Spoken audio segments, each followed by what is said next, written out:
Usually I'll turn up.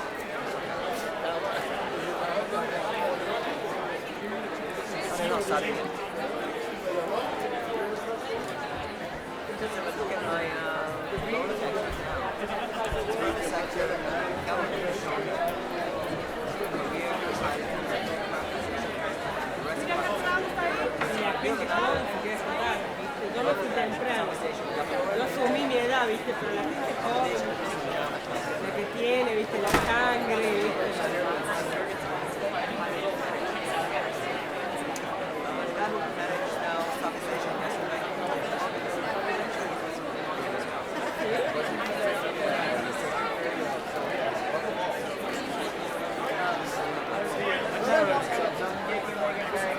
No, porque además lo tenían, viste, ya cuando hay cierta cantidad de alcohol y se devuelve. Ya cuando yo me fui ya había cierta carga de alcohol. Yeah, of course now it's JP Morgan, but it was exchange. What's his name? I can't remember his name. Not Donald Chang. Donald Chang was not one there. Francis Lam. But he's been booted out because of the scandal. Of course, you know, where you concede just two Americans, you concede like 20 mid-careers. He married the professional diver from mainland China. Someone who was like 25-year-old younger than he is. And it was very controversial because within 6 months of the marriage, she's pregnant with she delivered. So first of all, you know, married, had kids before even they got married. Second, once he got a family, he bought a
he decided to buy a car for the baby 4 months before the Treasury Department increases the tax on car. So the team moved out and said he knew the tax is going to increase before he bought the car. So he was forced to resign to say that I should have been more prudent. Of course he knew that it was going to be a new budget. And he could have waited because this is not his first car. So it was imprudent that he should have disclosed it. So that cost his career. He bought a car 4 months before the budget passed. So this is really leadership on the line. This is what Hyder is going to tell you. So every single move that you do as a leader, as a public person, you got to be careful. You have to apologize to the people that he was not being sensitive, that he knew the information and he said was not his intent. He's not doing anything right now. I think at that level, the government will be scared to take you. They're probably only going to be private sector to take you back. If you are JP Morgan now, do you want to take him back?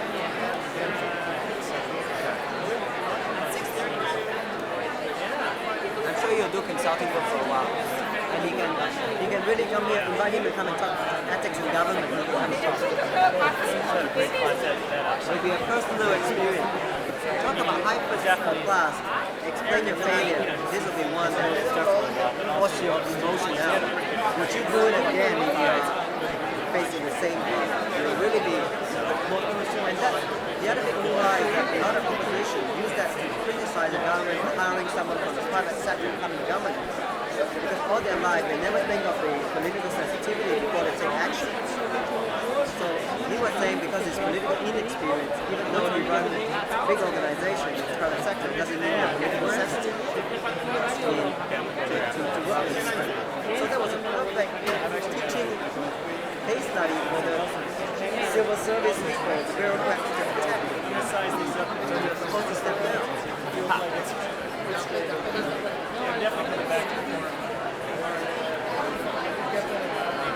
The sad thing is that he did a great job in his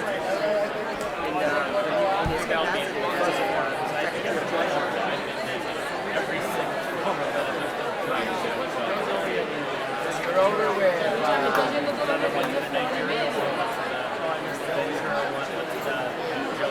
I've chosen my 5 courses. I asked him whether I'm going to organize sitting and audit.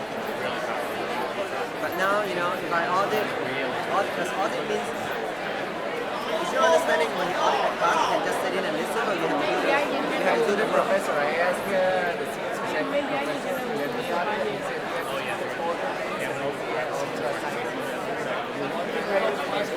then you might say, if you do audit, you must be great at it.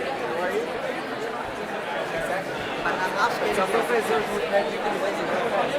him, he just said, don't decide yet, stay for a couple more weeks, you really don't want to do it, you can audit.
How should we interpret that?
question, why did I not make it higher when it wasn't saying that's what and yet maybe in fact the other people didn't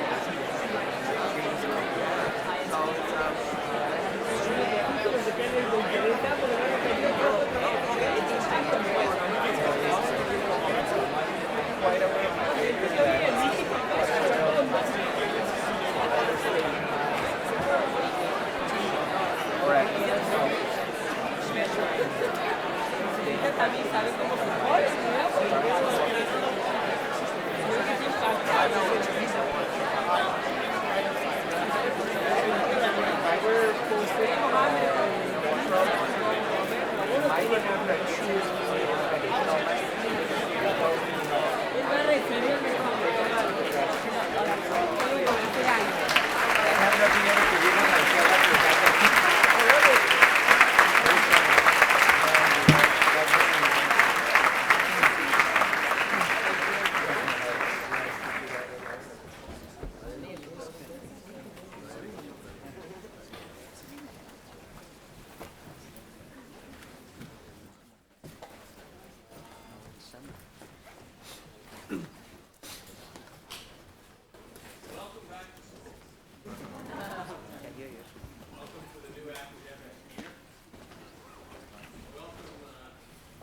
to what I believe is going to be a very exciting discussion and a very good day with which to kick off the academic year here at the Kennedy School. We're going to do two very good things here tonight. First, with Dean Elwood's leadership, we are going to discuss what in many ways this school is all about. Ideas and inspirations that have impact. Talk about some examples and how it is that the kind of ideas that are generated in a university can make the world a better place and it can improve the lives of very large numbers of people. Then we're going to celebrate an exciting new gift which will allow us to pursue ideas in more effective ways than we have in the past. So let me now turn to David Elwood. But before I give him a chance to speak, let me just say that he has completed his first 84 days. He's got 16 more to go before we can pass definitive judgment. But I would say on the strength of the first 84 days, I am prepared to say that it's going to be a terrific first 100 days. And on the strength of the judgment that it's a first 100 days, it is going to be a terrific deanship. I had extremely high hopes for what David, working with very many people, could do for the Kennedy School at the time when I was privileged to choose him as the next dean of the Kennedy School. And frankly, he has exceeded those high hopes so far. Dean David Elwood. Cool.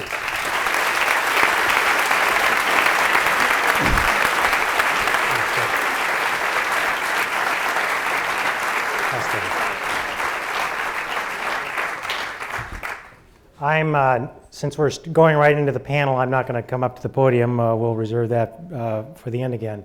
Thank you, Larry. That's your vote of confidence is terrific, and this is a great day, I think, for all of us in a number of ways, as we'll see.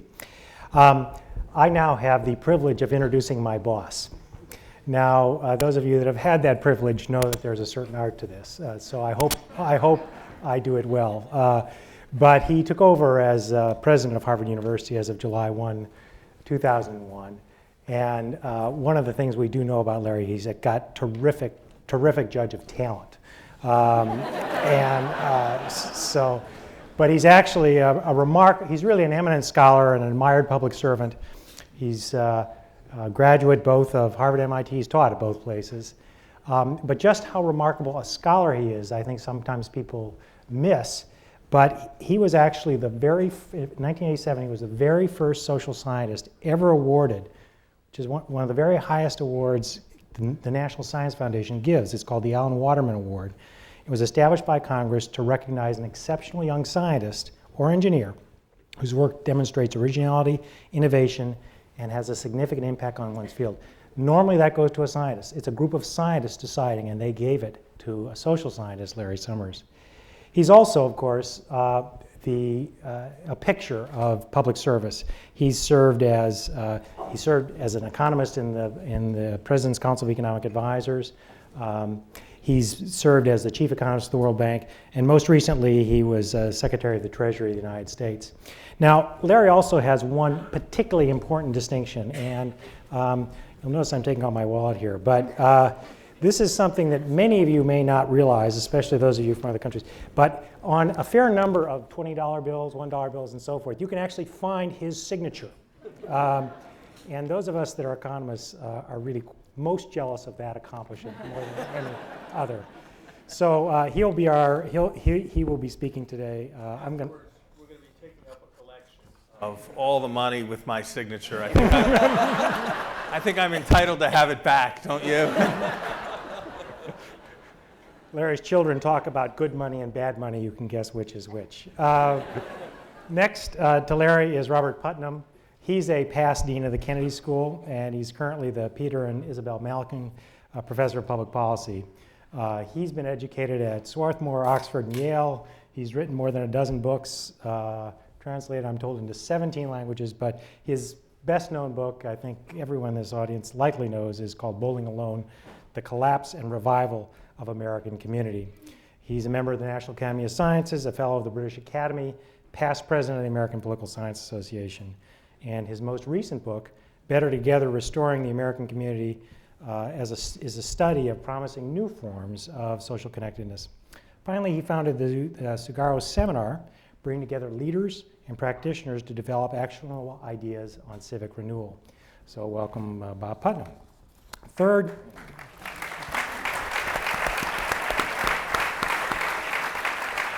on my immediate left is Julia Kayam. She's the Executive Director for Research at the Belfer Center for Science and International Affairs here at the Kennedy School.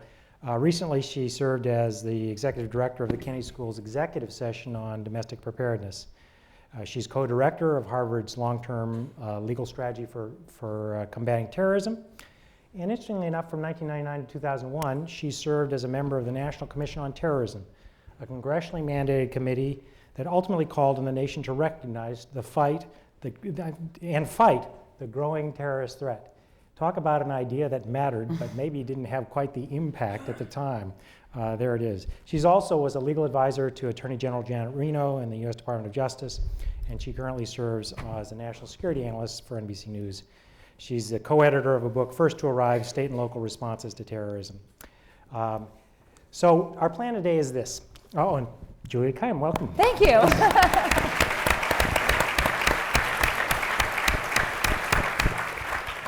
All the people here have served in one fashion or another to serve forth a powerful idea with a powerful insight, and that has ultimately made some difference somewhere. Sometimes we've also served forth ideas that didn't make a difference.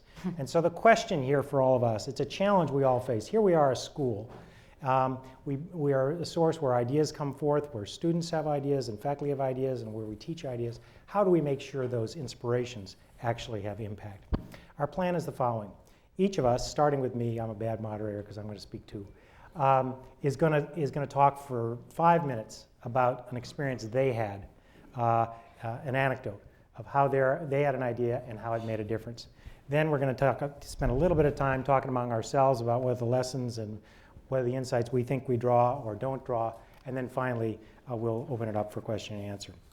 So I will start, and then we'll just go down the panel. My story involves welfare reform. That's public assistance, the program for low-income folks, and it actually begins with somebody else's idea.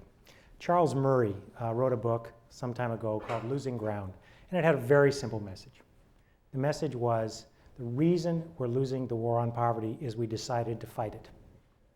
That fundamentally, by creating public assistance systems, we created such adverse incentives that it actually made the problem worse. Well, I had been doing a lot of research, a lot of it with my colleague Mary Jo Bain here at the school, and this research pretty much said that that wasn't true, that welfare was a reasonable thing, that people didn't stay on that long and hadn't done a lot of damage. And so all of a sudden, a bunch of advocates and others pushed me forward to defend the public assistance system, the welfare system. I was on talk shows. I have been on the Oprah Winfrey Show. But let me tell you something. There are a few things in life less pleasant than defending the welfare system in the United States. It wasn't that I got angry phone calls. It was that I didn't get a single friendly phone call. And the calls that bothered me the most were from all the welfare recipients who talked about how much they hated welfare and what it did to them, how it treated them. And they even talked about how it sometimes made people lazy and so forth. It was a really stunning revelation. And so I had to ask what was wrong here. And ultimately, I decided we were asking the wrong question. We had the wrong idea. The problem on poverty wasn't asking how much money should we give or what kind of strategy should we use for that. It's rather, how do we get people out of poverty? How do we move people ahead? How do we give people a chance to have more control over their own lives? Strangely enough, that hadn't been what the debate was about. And if that's your goal, then work figures prominently right from the start. Ideally, you've got to make work for people around the country, especially low-income folks. And so I ultimately worked on this problem and found that the best way to get folks thinking about it was to start with a simple value-laden proposition. The proposition was, if you work, you shouldn't be poor. And I found very few people disagreed with that simple proposition. And yet it was easy to demonstrate that proposition was violated every day. And so that led to the third thing. I did a lot of hard work on how do we make work pay, and decided that a series of things like tax credits, support for health and so on, childcare, could make a huge difference. And once I had those ideas, I started trying to get them out in any way I could. I met with welfare administrators in the New England region. I would meet with governors. Actually, mostly Republican governors were interested in this, not Democrats. But then this fellow, William Jefferson Clinton, was running for president, found those ideas, thought they were exciting. And he started saying, if you work, you shouldn't be poor. Well, I thought that was pretty cool. And ultimately he won. And then he said, and then he invited me to join the administration, actually Donna Chalet. I'm sorry, my time's up. And he announced before I even arrived that in his first budget, if you work, you wouldn't be poor. And some advocates looked at that budget and said it wasn't true. And so literally within 2 weeks of arriving, I was asked to rewrite a portion of the tax code to add tax credits to working poor families and make it work. 2 weeks after that, I was in the Oval Office explaining to the president why this and that was true. And so within 1 month, a huge part of my life's work had been completed. That ultimately passed. Little did I know I'd peaked right at that moment, but it sure felt good at the time. My bottom line is I had to transform the dialogue. I had to use value-laden set of propositions to start with, demonstrate it was real, and have very concrete things, and finally sell it. So for me, that's how Inspiration got the impact. Juliet? Thanks. I came here to the Kennedy School immediately from government, where I was litigating terrorism and national security cases and working with Janet Reno on this relatively obscure thing of the intersection between terrorism and law, which in 2000 was a relatively obscure thing. You know, there were people here, I'm sitting with most of them, but through their sort of sheer brilliance, motivate people to think about something a different way. I had my moment at the same time you all had your moment, and the nation had its moment. And the world had its moment, which was 9/11. That what I was doing became so relevant simply because I happened to be in it for a variety of reasons before that moment. And my work changed, the Kennedy School's work changed, Homeland Security, the stuff I had been in here changed. But I want to talk tonight about a second moment, which is more recent and also ongoing, and sort of tell you where I am right now in terms of trying to push an agenda. The formation of Harvard's long-term legal strategy project for combating terrorism was not very formal. It was sort of concocted with Phil Hyman and myself at Harvard Law School. And our thought was a thought that was percolating amongst Republicans and Democrats, which was whatever happened after September 11th in terms of the Patriot Act or legal reforms, that it may have been appropriate in terms of the immediate response after September 11th. But if we were to think of terrorism, as most of us do, as a long-term threat, unfortunately, and that it will take a variety of different faces and forms, what kind of legal structure should we have in place to deal with this emerging and long-term threat in a democracy over the course of decades? And one notion was taking hold. So basically all we did was we got together a bunch of Republicans and Democrats that we knew, and they included people whose names will be familiar to you now. Rand Beers, who was just Rand Beers at the time, but is now is Kerry's national security advisor, and Michael Chertoff, who's a Third Circuit judge right now, but who was the Assistant Attorney General for the Criminal Division, and others, all got together to think about what would this look like. And one idea seemed to take hold, or one notion took hold in a lot of our minds, and that was, for the first time in this nation's history, we were detaining men in Guantanamo Bay, Afghanistan, and then later, of course, Iraq, solely for interrogation purposes. That was it. We weren't detaining them to take them off the battleground or anything. We were detaining them, we said so specifically. Stuff was happening in the real world, and no one seemed to have any idea what it was. I mean, you heard rumors, there was evidence of sort of high suicide rates or high death rates, but that this system of highly coercive interrogation tactics was largely unregulated. I'm not talking about torture here. I mean, everyone knows that's wrong, that's easy. And I'm not talking about, what cops can do out in the field. There's this gray area that was unregulated. So all of us, but I mean, we basically came up with a plan, right? Came up with what kind of system of regulation would you want for interrogation? Who could do it? Who could do it against whom, right? What system of oversight would you want? Would you want it in writing? What forms of disclosure should be required to Congress and the public about what in fact was happening? And of course, how do you assess it? Was it really working? And so, it's highly detailed, very legalistic, but we thought it was good. And it had bipartisan support. But we were just here. I mean, we brought people here, but we were just here. And so, like Dean Elwood, I started to work it, right? You call the people that you know who are, I mean, one of the good things is civil servants' last administrations. You talk to the people that you know in a new administration. What is going on? Are we thinking about this? And we got some resonance. People started to think, wow, we don't have a good system here, and we're hearing all these rumors. And then, of course, Abu Ghraib broke. My second moment, right? That all of a sudden, through no fault, I think just through the fault, I think, of some of the men out in the field who are being convicted, but I think that we allowed a system to emerge that was so unregulated that got out of control. And I found that the people most sympathetic to this were not the liberals or the human rights activists. They were the guys out in the field, the guys I was talking to who were saying, we are out there, we're under tremendous pressure to find out what's going on, especially the guys in Iraq. We're getting pressure from people to find out what's going on with the resistance. And we're doing stuff and we don't know whether we should be doing it. Abu Ghraib was bad on a variety of levels. It was bad because obviously bad stuff was happening. It was bad because the world now does not view us as I think they should view us, which is ours are good and just people. And it was also bad because the inevitable impact of Abu Ghraib was, of course, right now nothing is happening. No interrogations are happening. That's the evidence we're starting to hear. That I believe there are pretty bad people out there and that we should use mechanisms of interrogation against them. They should be regulated, but the solution is simply not to do it. Because we were working it, right, it got out that there was this group, there was me and Phil and all these people who were thinking about this, right? We hadn't gotten very far. And all of a sudden the calls from the General Counsel of the Department of Defense come, and the General Counsels of the State Department, and even the Justice Department lawyers who got really reamed on this issue regarding some of the memos that they were writing.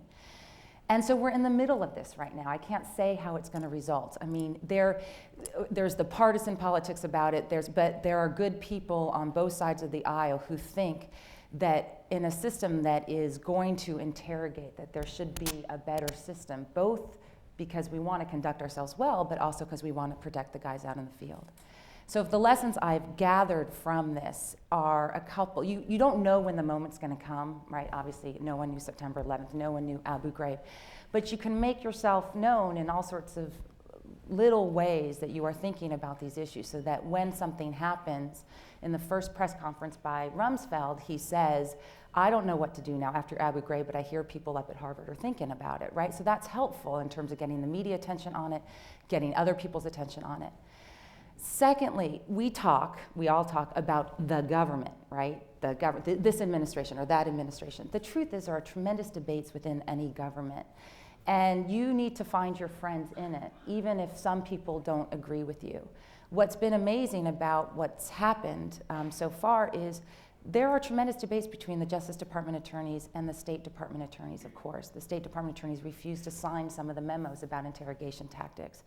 The military lawyers have been tremendous advocates in terms of sort of preserving some of our international norms. Find those advocates in government. They need your help too, whether it's a Republican administration or Democratic administration, because you can give them the resources to make the internal fight and to finally come up with a new government policy, whatever administration it is. So I hope I have good news, or we have good news, as Congress reconvenes and thinks about how do we want a long-term interrogation strategy in the future. Thanks. Thank you very much. Bob Putnam.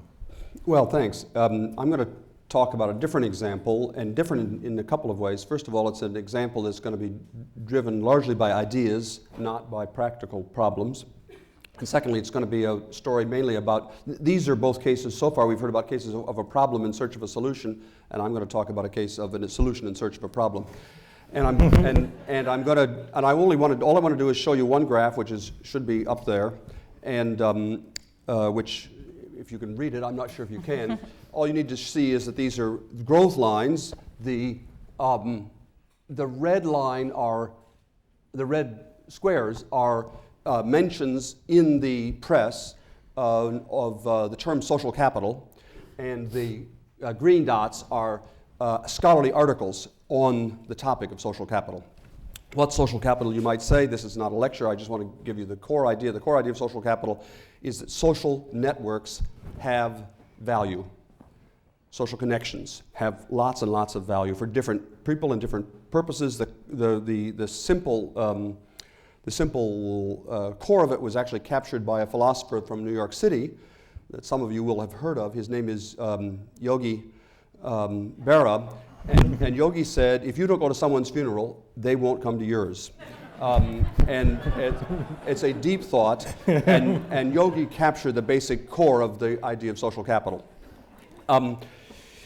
If this were a lecture, I'd tell you a whole lot more about social capital, but it came up in my work partly because about 10 years ago, I wrote a study of a subject that only a political scientist could love, namely, why are some communities in Italy better governed than other communities? And the answer to that turned out to be choral societies, more choral societies, better government. And because I thought I wouldn't get praise from my colleagues if I just talked about choral societies, I called that, borrowing a term from Jim Coleman, a sociologist, social capital, social networks, and norms of reciprocity. And then I turned my attention to America and discovered that I believe there's been a lot of decline of American social capital over these last 30 years, and that's the story of Bowling Alone. But what I want to do now is just illustrate this graph. Basically what you should see is exploding interest, both in the public media and in academic circles, for the concept of social capital. And I'm just going to simply, first of all, with respect to the line there that shows increasing scientific academic interest, just want to read to you a randomly chosen list of topics on which there is active research going on now in various parts of the world. These are mostly titles of various articles or titles of literatures. Social capital and urban poverty. Social capital and the Aztec civilization. Social capital and the effectiveness of American state governments. Actually, that's a paper done by a couple of our colleagues here at the Kennedy School. Social capital and evangelical religion. Social capital and the Russian mortality crisis. Social capital and student achievement. Social capital and city planning. Social capital and evolutionary biology. I was in Cambridge, England a year ago and discovered really a quite active group of people there who were working on the question of the application of the ideas of social capital to the evolution of deer in Scotland and a particularly interesting rodent in the Kalahari Desert. So social capital and evolutionary biology, social capital and Hindu-Muslim violence in India, social capital in the US legal system, social capital and AIDS in Africa, social capital in business productivity, social capital in the 1945 GI Bill, social capital and Canadian Aboriginal communities. That's actually a late arrival because I just got an email before I came over here of a guy who's doing research on social capital in Canadian Aboriginal communities. Social capital and life satisfaction. You're happier if you're in a place that has more social capital, it turns out. And social capital and life expectancy. You will live longer if you take my potion, which is marked social capital. Okay, what you should get out of that is, wow, isn't that amazing? These very diverse academic literatures that all have in the last 10 years begun to focus on something about social capital or social networks and their field of interest. And now I want to annotate that other line, which is the growing interest in public affairs in the concept of social capital. And here I'm just going to be a little bit personally anecdotal and almost telegraphic. As this work moved ahead, I was invited to give briefings to chief executives at Camp David, at number 10, at number 10 Downing Street, to testify in the German Bundestag, the New Zealand Senate. I was actually invited to speak to a group in the Iranian Interior Ministry. Actually, the Secret Service of Iran invited me. But just before I was supposed to go, this is a true story, all of the people who were to be my hosts were arrested. And it seemed like not a good idea for me to show up for that briefing. So that's one that did not happen. There's a huge program on social capital and development in the World Bank.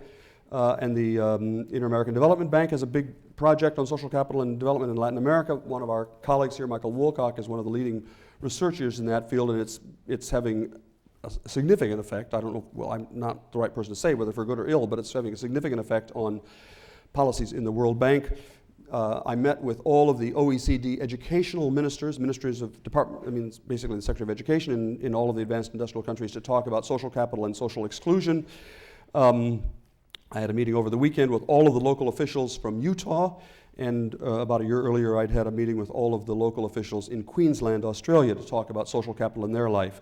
Social networking is one of the leading growth points in the internet, and one of the new successes in this area is an organization, is a website called meetup.com. Some of you will have heard about it. It was the basis of the organizational basis of the Howard Dean campaign, and the inventor of Meetup.com is kind enough to say that he invented it actually after 9/11, sitting in his apartment in New York, reading Bowling Alone, and decided he knew how to fix that problem. Other sort of almost random categories of people who've expressed interest in this and want to talk about how it affects their work are Florida real estate developers and Army relocation specialists, because it turns out that Army moves people around a lot, and they have to worry about how they build community in new places. There are about 20 different communities around America, from Duluth to Winston-Salem to Baton Rouge to San Francisco, in which community foundations are pursuing programs of community development and social capital. And now, just to show that it's not only our current dean that can get into the popular press, there will be an article next week in Sports Illustrated on social capital, youth sports, and obesity. And there will be a special issue of Oprah's O magazine next December devoted entirely to social isolation. Not all to social capital, but all to social isolation. There have been, as far as I can tell by rough estimates, hundreds of sermons written on social capital in Bowling Alone over the last 3 or 4 years. I actually get lots of these people write the sermon and they send me a copy, which is very nice, so I can see how the ideas of social capital fit into various different religious discourses. And last, and probably least, but actually quite gratifying, hundreds and hundreds of letters from just ordinary people, a football coach in Pennsylvania, a forest ranger in New Hampshire, a choreographer in West Virginia, a minister in Woburn, Massachusetts, and so on, who write to say that our work on social capital has been important, has changed their lives. So, and that's basically the reality that lies behind that sharply increasing graph attending to social capital. Now remember, social capital is an idea that is such an abstract phrase that there is at least one person sitting in the audience tonight who strongly urged me over a year or two not to call it something other than social capital, because nobody would pay attention if you called it social capital. And he may have been right, actually, about that. But I'm not going to draw a whole lot of morals because we'll have a chance to draw those out in our discussion, but there are a couple of quick ones. One is, partly what's going on here, of course, is just relabeling. People are talking about what they otherwise would have done, but they've done on all their work, but it's sort of trendy to label it social capital. Many people in all of these fields were already doing their work on the importance of social networks, but sometimes relabeling can actually be helpful, both in scientific terms and in public terms, as people see what they're doing in their little niche of the world, whether that's a scientific or a public niche, fits into some broader framework, just as, for example, human capital was a relabeling of things education that we talked about before, but a productive relabeling, or game theory actually, was a productive relabeling, not only a relabeling, but a productive effect. I'm using examples where conceptual innovations in academic circles have had real consequences. The last point I guess I'd make is that, well, two last quick points. One is, I think we sometimes think as if we have to make a choice between rigor and relevance. We can either worry about what the public thinks of us, or we can worry about what our peer scholars think of us. And my experience is that those are not always mutually exclusive, that they actually support one another. Public visibility actually does increase the academic effervescence, and conversely, I think academic substance and rigor can be important in making political progress. And finally, of course, I think that it isn't the brilliance of our ideas so much that matter as if you're just lucky that you come along with an idea that responds to people's own sense of what they're doing. The reason that Bowling Alone got a lot of attention, well, is partly because it's a clever title that was thought up not by me, but by a couple of my colleagues in the Kennedy School, Jack Donoghue and others. But partly because what our work on social capital did was to tell people they had been feeling in their private lives that they were no longer as connected as their mom belonged to Hadassah and they didn't, or their dad was involved in the Elks Club and they weren't, and they felt a little uneasy about that disconnection. And then along comes this Harvard professor and says, "It's not you, it's all of us." And if that hadn't been that resonance with real people's lived experiences, this brilliant idea would have gone the way of all the other 12 brilliant ideas in my academic career that are known only to my mother and my wife and my kids. Your kids know. I haven't been that successful. Larry? Thanks, David. I want to tell you about one of the more remarkable things that's happened to me. In 1998, at the height of the Asian financial crisis, I was sent on a tour of major Asian capitals to talk to governments there to understand what was going on, to convey President Clinton and the United States' support, to look at what the IMF was doing. On that trip, I visited Beijing, and I met with Zhu Rongji, then the premier of China. The meeting took place in a 16th century pavilion which Chairman Mao had used for all his major diplomatic meetings. I sat with Zhu Rongji. We exchanged in the way that people in governments do various platitudinous talking points about how we wished to coordinate in order to cooperate, and in order to cooperate in order to coordinate. And then Zhu Rongji looked at me and said, "You must have an opinion. Is Stanley Fischer right that a country experiencing capital outflows should raise its interest rates? Or is Joe Stiglitz right that a country experiencing a financial crisis should lower its interest rates in order to provide more liquidity?" There, right with Chairman Mao's room, we discussed that question for 20 minutes. This was a man who had spent 13 years of his life in prison during the Cultural Revolution. And there he was, talking about the works of prominent economists.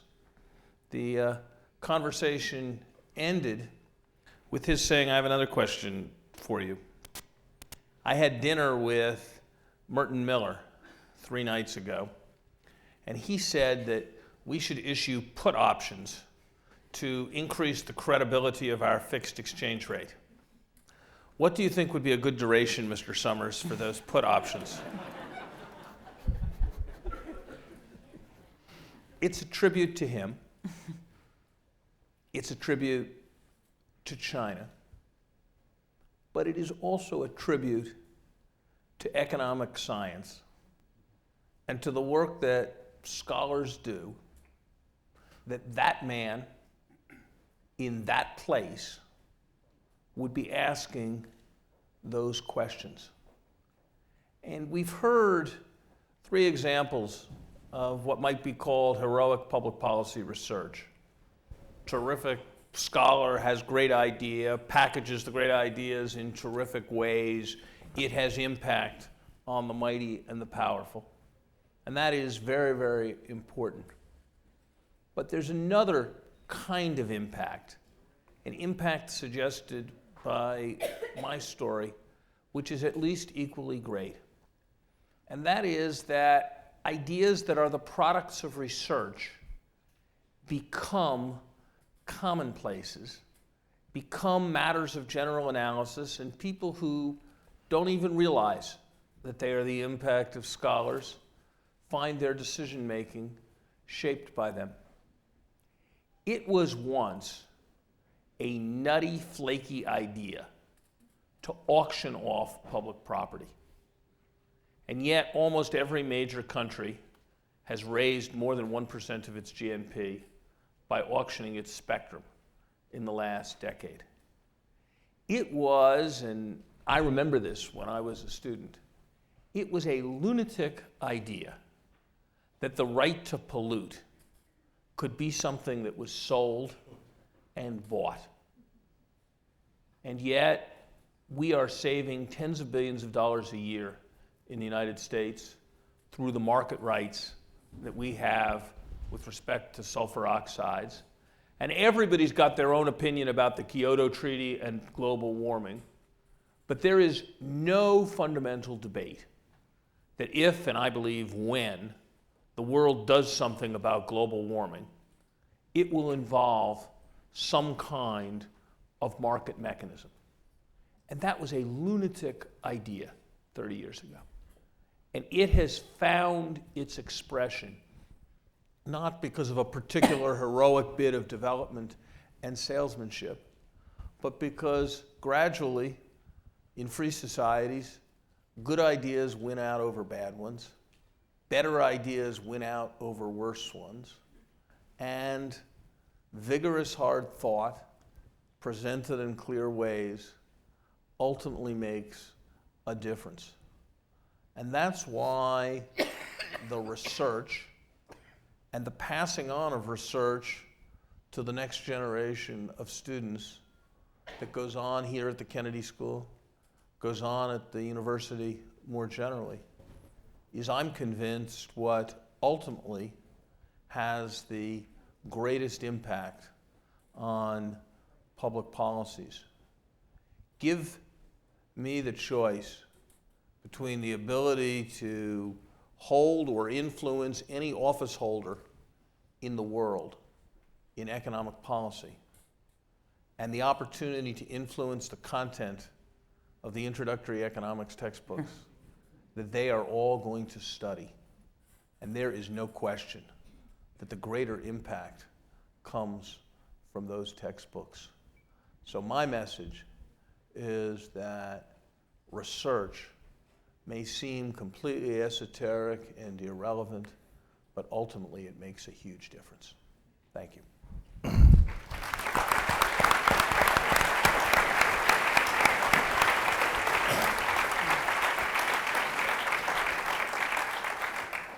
Exciting and inspirational words, but let me start with you, Larry, and push you on this. There's an awful lot of research. Remember, I get to point you, so be careful. But I'm here now, and it would be embarrassing for you to remove me within the first 100 days. That's true. Especially in here. I mean, do it somewhere quietly.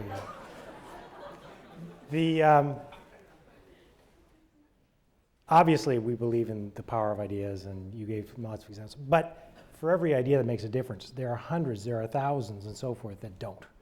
And part of what we have to do is find those ideas that make a difference, and why? What is it about those ideas that come forward? Is it something special about the ideas? Bob you talked about a moment or connecting with people's views, or is it also something about how the idea is sold and packaged and presented? What distinguishes between those ideas that ultimately matter and those don't? I actually think it has less to do with the packaging than it has to do with the quality.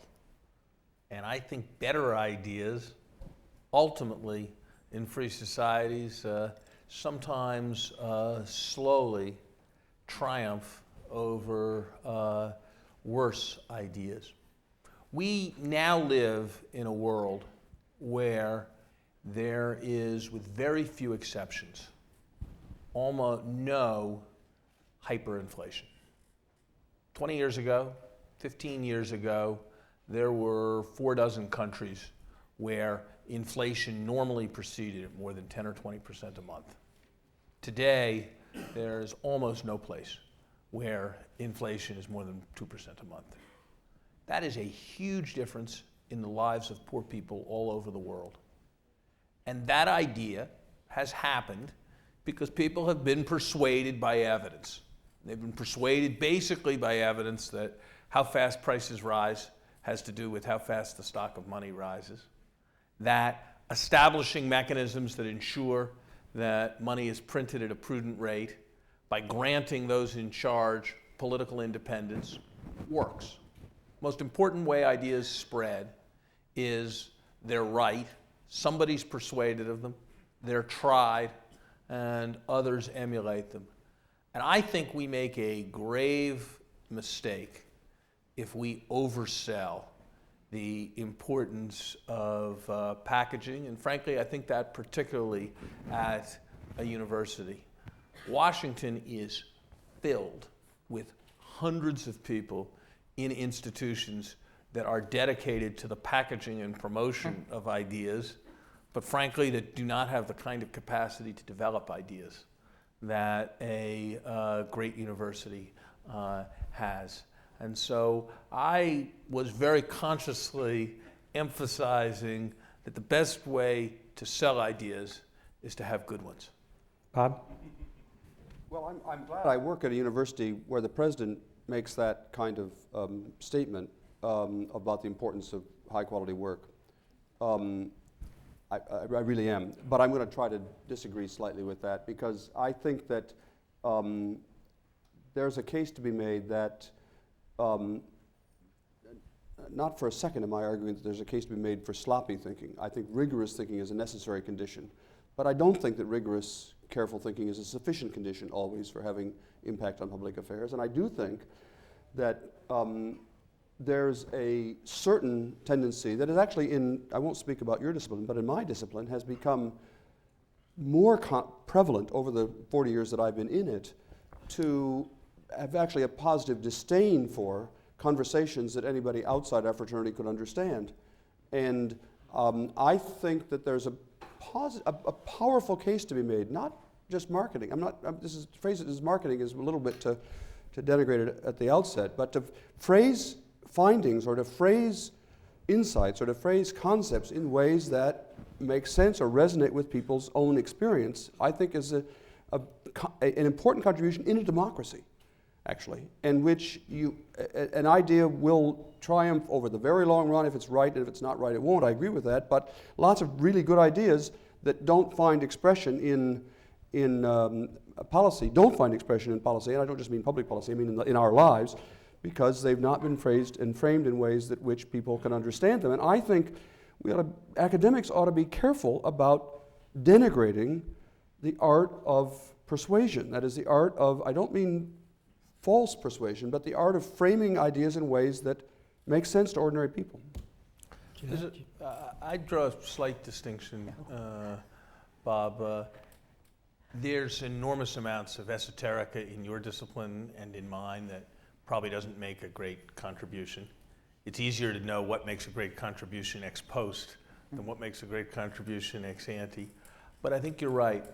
But I wonder if the problem is that there's all sorts of esoterica in your literature that doesn't reach policymakers because it's not said in some kind of reasonable English.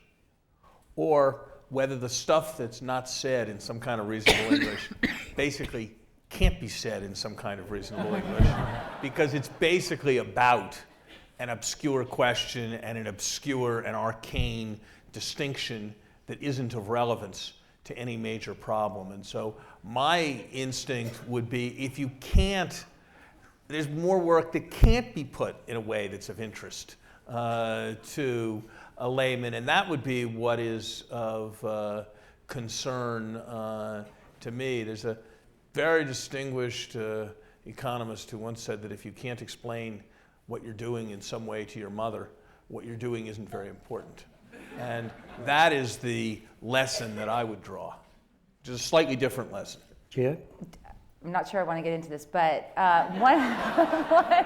one thing that the sort of marketing aspect that I would say is that to make sort of a complicated, say, for example, series of rules and regulations that attempted to properly balance this difficult thing of national security and transparency and oversight needs to have advocates internally. And sometimes you do need to present that to the advocates. In my case, in our case, it was the military brass, the military lawyers, basically, but also the guys out in the field, as I call them, men and women out in the field, who, in that latter case, are not lawyers, and sort of thought, oh, this sounds right, but if you could present it and sort of say, look, a system, a democracy, a system of government like our own, the United States can't govern with sort of, can't engage in wars with sort of a wink and a nod, which was kind of what was happening, that we should have more transparency and oversight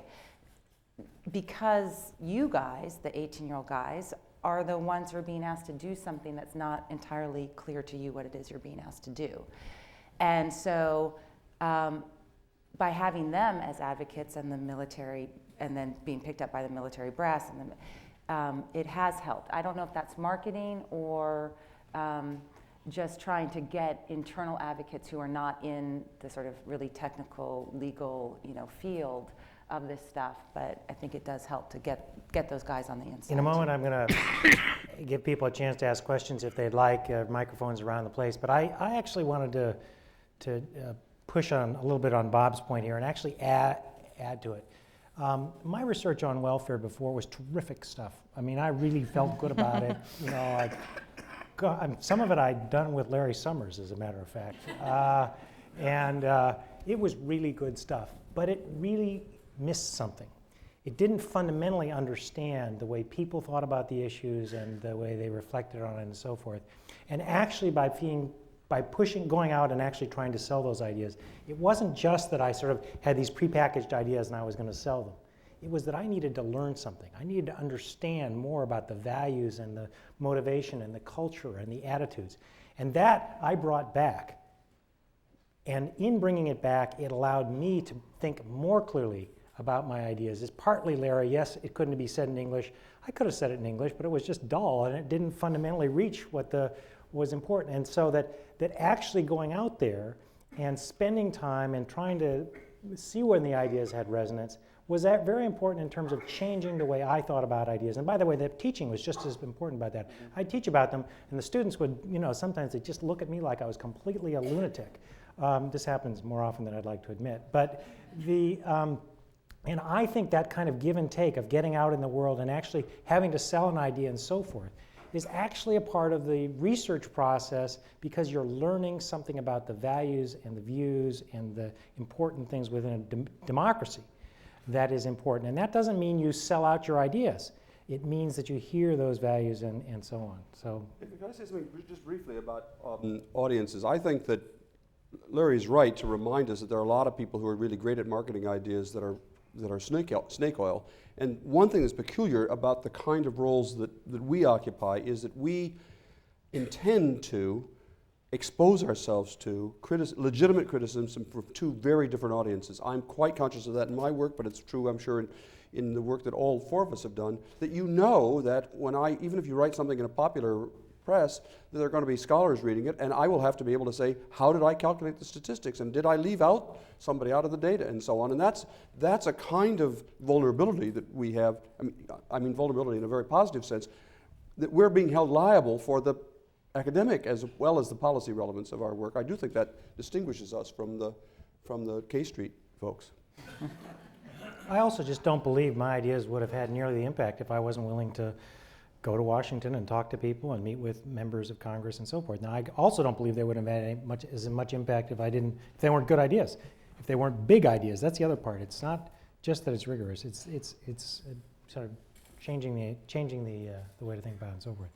Well, this is a pretty academic-y question, but we got some questions or comments. Anybody in the audience here? So I have plenty more. Yes.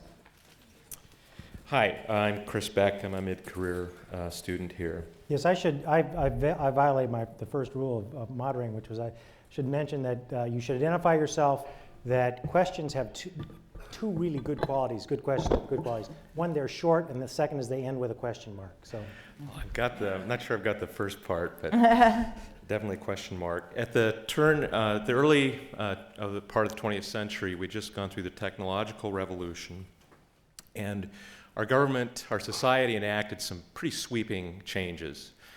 We gave women the right to vote. We changed the way we elected U.S. senators. Income tax. States had the initiative system.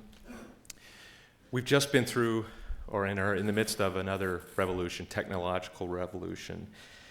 And government has adapted, but it seems to me that the structures of our government or democracy haven't really evolved as they should have. I'm talking about the media and all the things we know about. So you should get to the question part. Okay, so the question.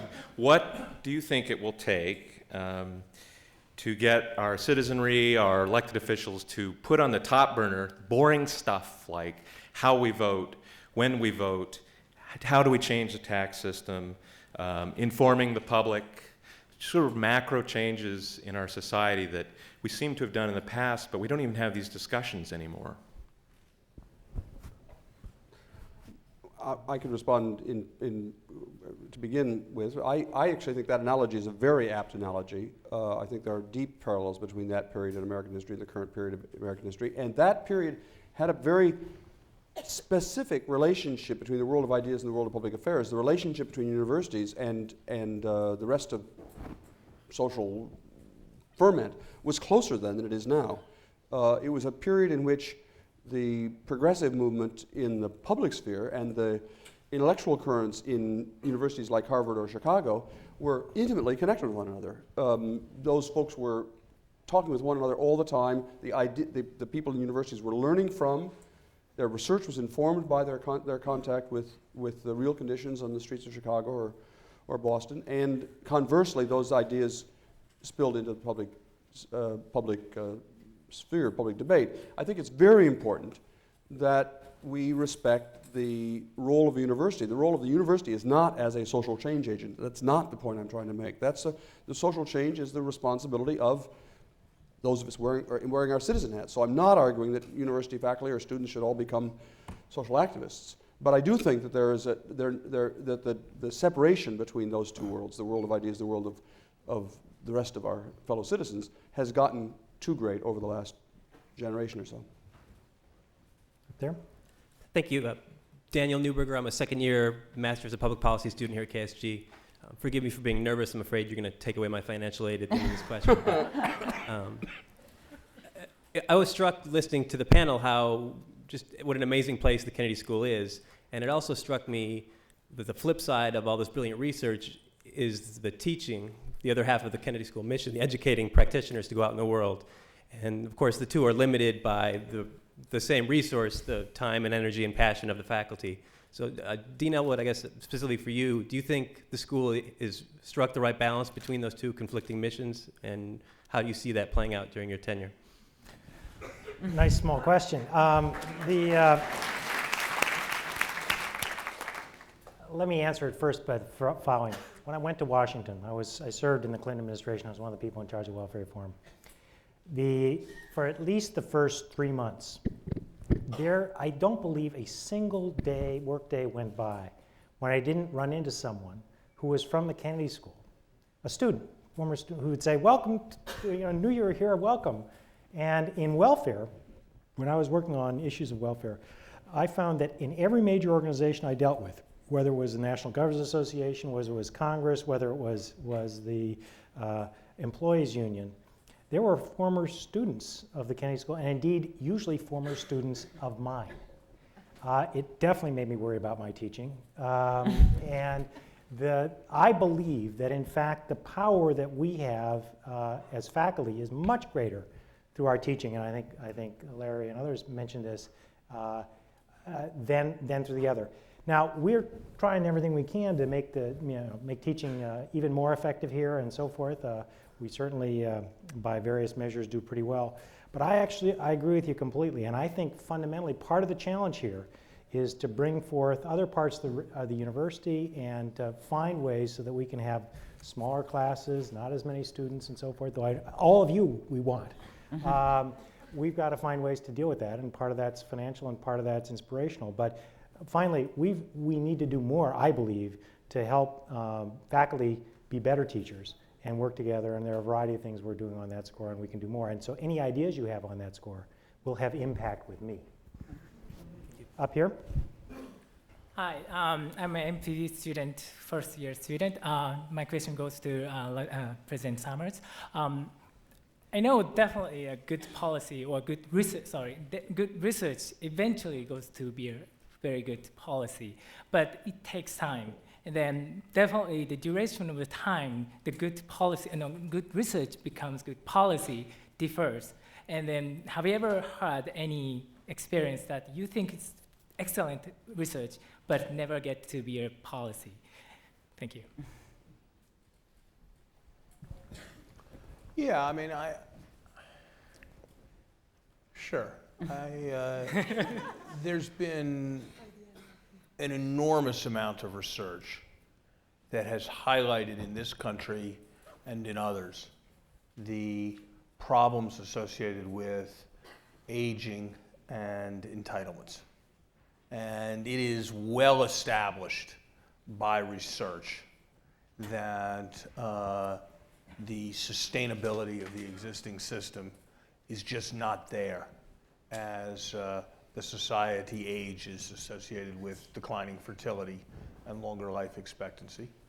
And those research results have not found their way into serious application in public policy.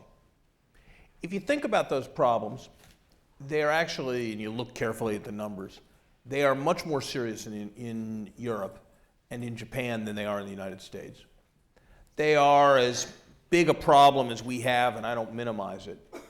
They are closer to solution in the political process in the United States than they are to solution in Europe and Japan. And that is not unrelated to the fact that the various protocols and various things that researchers do, 75-year forecasts, models of alternative solutions, are a staple of the public policy debate. And so some bunch of government officials have to publish a 75-year forecast with a lot of present values in the United States. Nothing like that happens in any other country in the world, and that gets us closer to solution. But it doesn't get us all the way there. And so I am not, believe me, particularly utopian or idealistic about the fact that research solves problems alone. Ultimately, it takes political will and it takes skilled political actors, and that's what it will take to address the entitlements concerns in the United States. Boy, it's a huge problem, though, and we're going to have to work on it. This is going to have to be the last question because I want to get to the announcement. My name is Yahweh. I'm an MPP 1 student. Just listening to the panel tonight, there are two parts that kind of came into my head about ideas, and it was about strategy and then responsibility. And I just wanted to ask the entire panel, in terms of strategic positioning of your ideas, what was the process that went through your head? Was it to approach the policymakers, or was it to go to the public directly, to kind of boil it down to the lowest common denominator? And that kind of goes to the second part of the question, responsibility in a democracy. If it's a good idea, where do you draw the line of how far you need to go to get your idea out?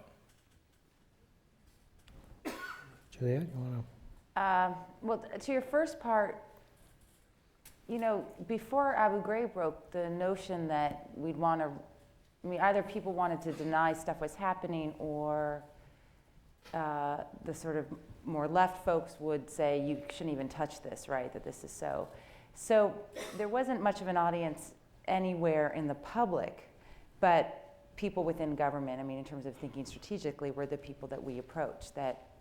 And it was also a lot of Hill folks, that there was just a lot of percolating concern on both sides of the aisle. I mean, obviously McCain, incredibly interested on sort of the Armed Services Committee, sort of what is going on, and how do we figure out to have an aggressive interrogation policy, but not one that ends up not, you know, like Abu Ghraib. So that's how we started, because there was no public audience. I don't think there would have been, but for Abu Ghraib. I mean, in terms of how far, I don't know if I understand your question. I mean, right now, there's a lot of partisan rancor because we're leading up to a presidential campaign, and we're in the presidential campaign, the election. It helps to have bipartisan or friends from the other side of the aisle who are embracing it. It helps not to get involved with the partisan rancor. And I do believe that once all this dies down, whoever ends up being president in November, that there'll be time to revisit strategies, whichever administration. And I think that's when everything that has been going on these last months, it probably won't happen in these months. It will happen after the election will eventually happen. And I think we'll see. Let me also comment on your second part of your question. One of the things that happened to me was that my ideas got caught up in, and they, by the way, were also ideas of many other people, heavily Mary Jo Bain here and so forth. They got caught up in a presidential election. And ironically, I had worked very hard to be nonpartisan. I'd probably, as I mentioned before, probably done more work with Republican governors than Democratic governors. After all, I was talking about work and time limits, all kinds of things that at least then were conservative. All of a sudden, a guy's running for president and so forth, and then, you know, the chance to serve in government, that was a terrific option and so forth. But one of the hardest things for me was to suddenly be identified then as a partisan. And, you know, we scholars care very deeply that we are identified as truth tellers. That's what we do. And so to suddenly be in an environment where you were a partisan was difficult. But I also realized that only the people that really shape the policies, that sort of not the sort of big think, there's a problem, you know, here's an interesting, powerful idea, but that really shape the day-to-day policies that ultimately have a lot to do with the lives of people that you're trying to deal with, are the people on the inside. And so you've got to talk with them, and they are often politicians. And there's just one anecdote about this that sort of demonstrated for me the sort of challenges I think we all face when we're trying to get our ideas out. I was one of the 3 people, along with Mary Jo Bain and Bruce Reed, that were told by the president, you are in charge of welfare reform, okay? And I really thought that kind of this was my baby, or our baby. And this is way early on, long before the Republicans took over. The chief political person in HHS, where I was, came to me, a good friend of mine, and he said, David, you know when the final deal is cut, you won't be in the room. And I said, what do you mean I won't be? I'm in charge. It's like my co-chair. I mean, that's like a big deal. You won't be in the room.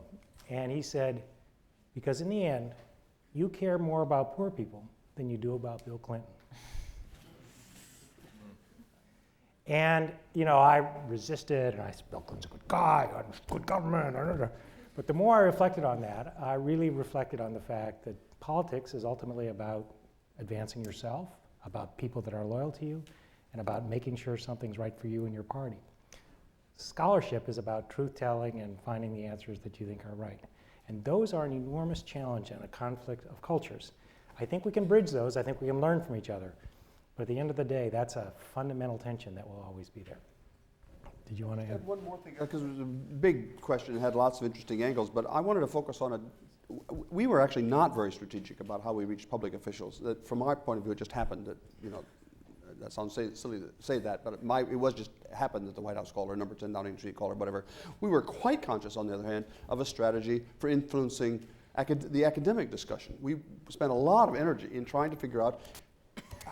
We basically adopted a sort of an open source strategy. We tried to make it as easy as possible for other people to do research using social capital. We went out of our way to do lots of funding. When we got funds, we supported other people's research. When we did research, when we did new surveys and so on, we put those in the public domain right away. That was not selfless. It was because our thought was, the more help we can do to provide to other people to do work in this area, the faster the ideas will get out. That's a different kind of strategy, but I think actually, I mean, it's a strategy aimed at a different audience. It's trying to make a difference in the world of scholarship, and in the hope that will eventually feed up to the policy process.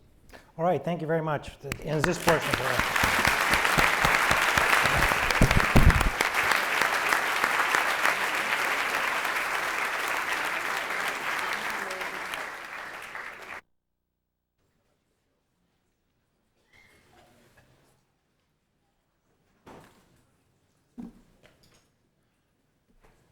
The second phase of this evening's program, we take this opportunity to celebrate the generosity of an individual who recognizes the importance of good ideas, that these ideas can make a big difference in the world, and who in everything he has done has been deeply committed to excellence as a standard that we must all strive to achieve.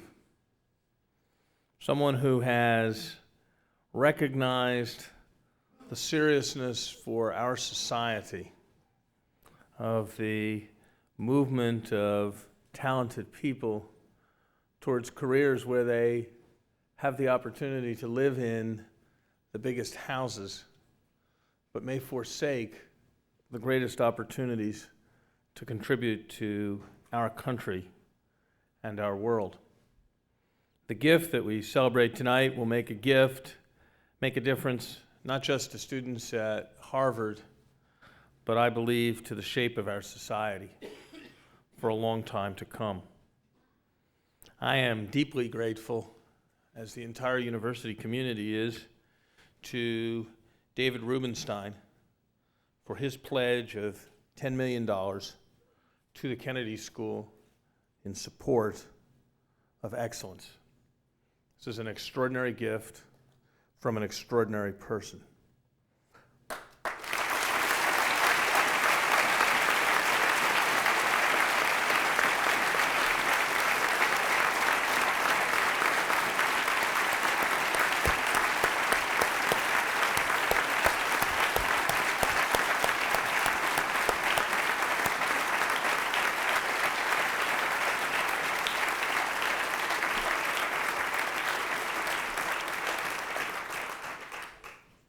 I have been privileged to know David for some years and was a neighbor of his in Washington.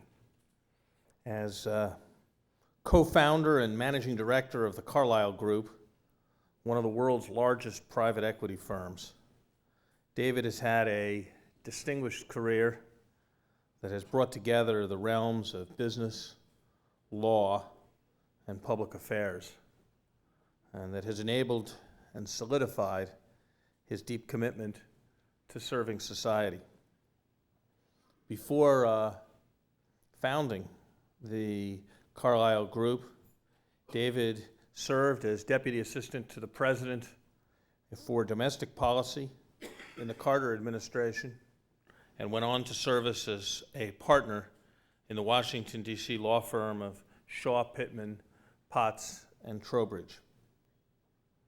David served with President Jimmy Carter, who said in the last few days, "David Rubenstein served ably on my White House staff, and I am glad that he has decided to help the Kennedy School enhance its important educational and scholarly roles."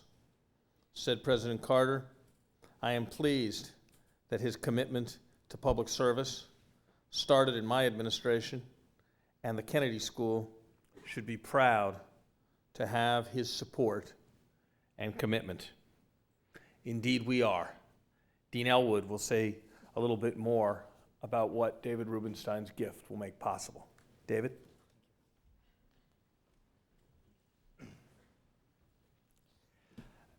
One of the things that's very unusual about this gift is it's actually a gift that will benefit everybody, just about everybody in this room. And part of the reason for that is most gifts, when they come, as you may well know, come in the form of, I want a chair in X, or I want to build this building, or I want to start a new program. It's almost unheard of that a donor says, I believe in an institution, and I want to use this money. This is $10 million to be spent over 5 years. It's not an endowment, it's not a chair, it's something for excellence at the Kennedy School. And it's both a challenge and it's an opportunity. It's a challenge to achieve a new standard of excellence and influence at a time when the world seems desperately in need of this kind of thinking. And of course, it's an opportunity to attract even more of the best and the brightest students and faculty and staff, and to train and support all of you in the public interest. Let me say a few words about each of the things, several things that we know we're going to do. And this starts with the students.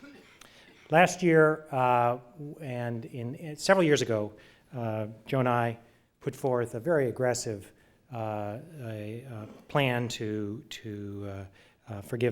help forgive student loans that are high at a time when people are going to work in government.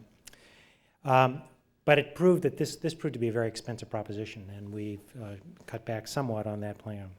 When I took over when Larry announced my position and when I met all of you last time, I said, I'm committed to finding a way to ensure your success in public service and advancing the common good is limited only by your wisdom, ambition, and vision, not by the cost of acquiring the education that's supposed to train you for that.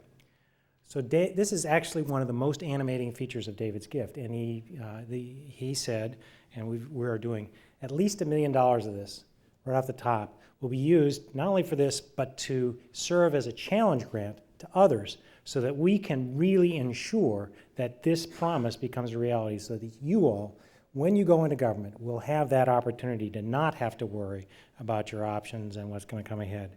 So $1 million flowing to us.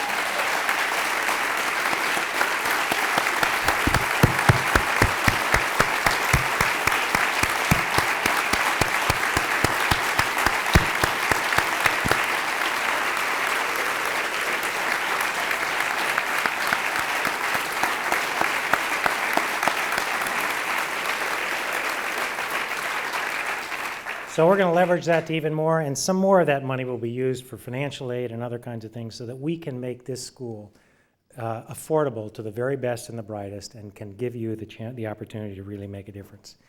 We're not all the way there, but it's a step on the right direction. We're also going to use this for bold and innovative teaching programs of various sorts. We talked about already in one of the questions about how to make teaching better, and there are a variety of ideas here. I also want to use this to connect us with other parts of the university much more deeply. Undergraduates, you've heard me talk about it. People from other professional schools, there's a lot more we can do there. The second element of this gift is it focuses heavily on faculty. We talked about how faculty were critical to the whole enterprise and so forth. Well, we have a terrific faculty, an extraordinary faculty. But we need more and different and powerful thinkers in various ways. And so part of this will be used, again, to leverage other donations and so forth so that we can attract the very, very best faculty. And keep, by the way, the good faculty that we have, always a risk, provide research in the important new ideas, such as aging and so forth, that really we desperately need to do.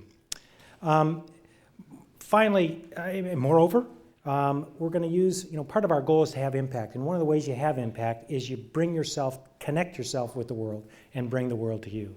And so a third element of this gift is about conferences and bringing together important leaders from around the world and important business leaders, government leaders, and others to hear our ideas and for us to learn from them. Hopefully we'll also use some of that to get some of you out to the world in terms of internships and other kinds of things. Finally, and this is a very interesting feature of this gift, it's to recognize and celebrate excellence. That means we're going to have some awards. And there are going to be some internal awards, so awards for students, for faculty, and for staff. And unlike our current internal awards, there's going to be money associated with this. And we're going to establish an important new award that involves the Kennedy School and well beyond. Award that will try and recognize precisely the kinds of things we were talking about today. An award with a very high payoff that will recognize powerful scholarly ideas that have made a difference or should make a difference in the world. So that too will be a final part of this.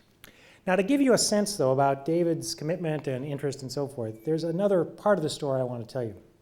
As we were talking about this early on, just after I was appointed, and the possibility, we were walking around and he said, well, what do you really need here? I said, you know, our biggest problem is we don't have enough classrooms.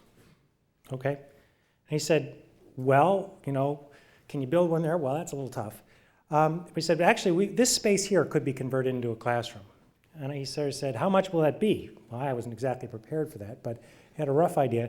He said, okay, add that on top. And so right now, and he said, by the way, name it after Dick Neustadt, because I worked at Dick Neustadt's son. He's one of your great founding fathers.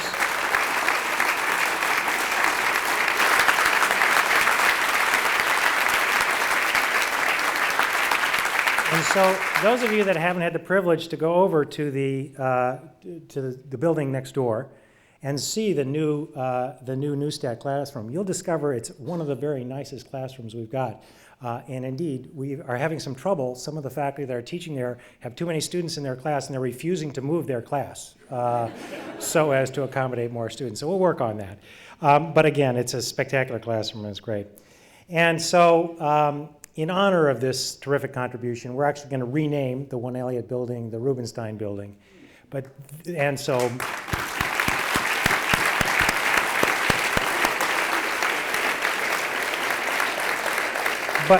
the main thing I want all of you is to help me. We now have an opportunity. Now, don't come to me with your cup. Nor am I going to use this to pay the old bills or keep the lights on. This is a chance to invest in ourselves. And so let's use this extremely wisely because it's a really visionary gift, and we are enormously grateful. Ladies and gentlemen, David Rubenstein.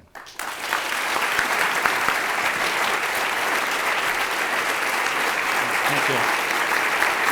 Thank you. Please sit down. Thank you. Thank you very much. Please sit down. Thank you. When you heard there was a gift, I assume many of you thought there'd be a Pontiac for everybody. No? Sorry. Maybe next year. I am not a Kennedy School graduate, but I wish I were, because when I did serve in government many years ago, I didn't really know what I was doing, and I wish I had been trained here. As a young man, I was 27 years old. I was the Deputy Domestic Policy Advisor to the President of the United States, a job for which I was completely unqualified. In that administration, though, I didn't stand out.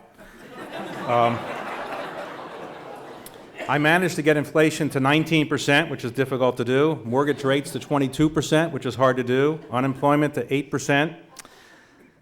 And I'm very appreciative of President Carter for not firing me, because it was generally my view that I had a chance of being promoted if Carter was reelected. I would have been the senior domestic advisor, and I think on the strength of that rumor, Carter lost the election. But I did really get inspired to go into public service initially by somebody who inspired my generation. My generation was inspired by President Kennedy, and for whom this school was obviously named. I didn't know President Kennedy, but I did come to work when I left law school. I went to work for Ted Sorensen, who was the brilliant wordsmith and genius and policy advisor for President Kennedy, and I got a sense of President Kennedy from him. And he helped me actually get my job in government. I came to work as the Deputy Domestic Policy Advisor for someone who's taught here for many years, Stuart Eisenstadt. And Stuart served as my mentor and my boss for 4 years. And through him, I met a number of people who had graduated from the Kennedy School, who had taught here, or who would come to teach here. Josh Gottbaum was on our staff. He has been actively involved on the advisory committee, or the visiting committee here. Frank Raines was somebody I recruited from Seattle to join our staff. He later became, I think, the chairman of the Board of Overseers at Harvard, and has been involved as well at the Kennedy School. As you mentioned, Rick Neustadt was on our staff, died tragically a few years ago, but through him I got to know his father.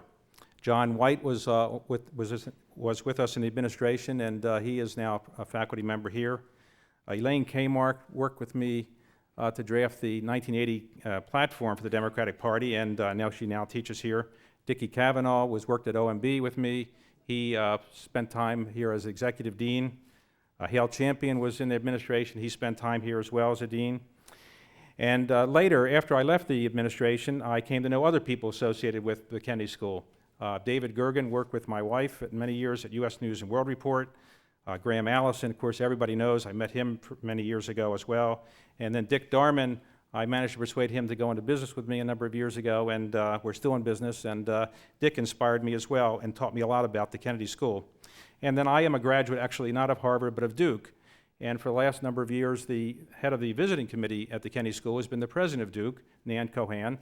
And she just stepped down as president a short while ago. And she's succeeded by another person from Duke, Joel Fleischman, who was also a friend of mine. And Judy Woodruff, who I met when I was at the White House and who she covered us, is now also on the visiting committee. So through all these people, I came to feel like I was a member of the Kennedy School family and felt that it was a school that I was really part of, even though I hadn't attended here or taught here.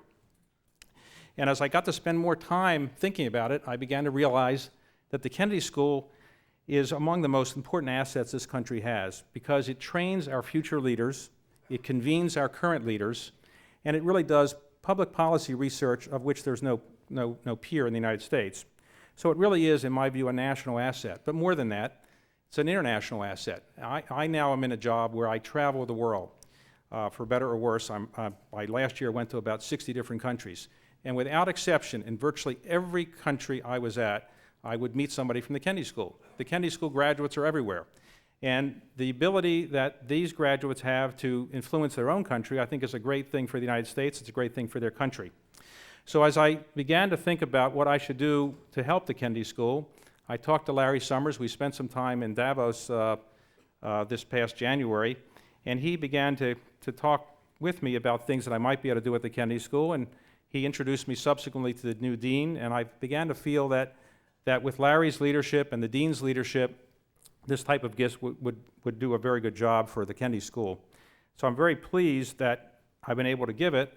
I really view this as a down payment on future things I hope to be able to do here, and future things that others can do here. I hope this will inspire others to give similar gifts or gifts of similar types.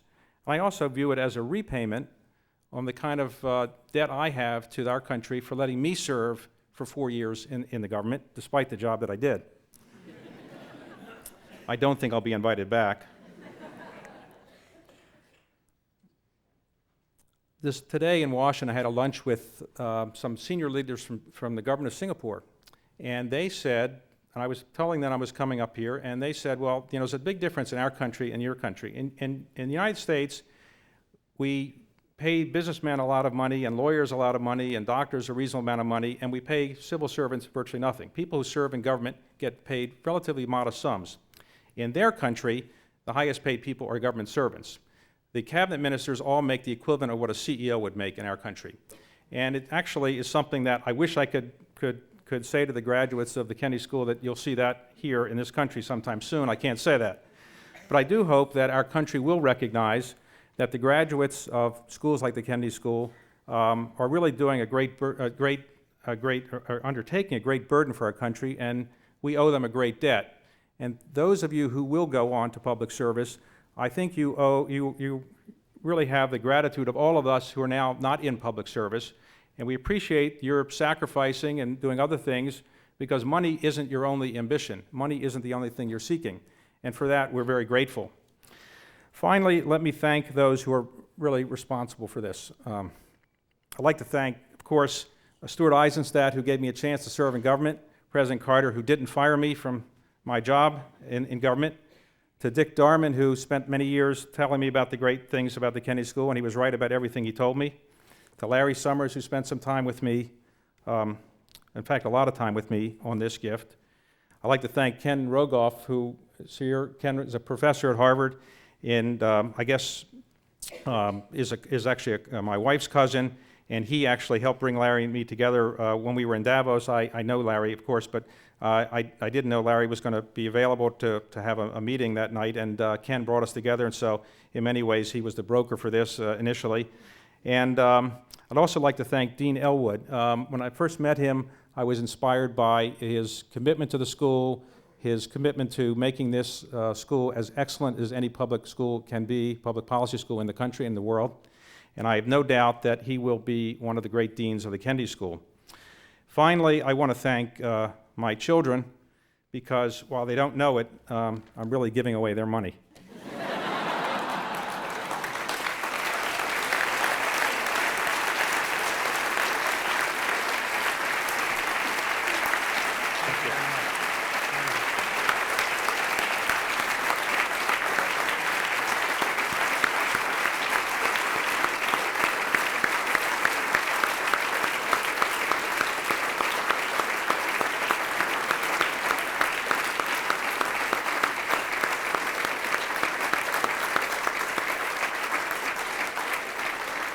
So we'll have a short reception now, and you can pass on any words you have to any of us, and we'll see you shortly.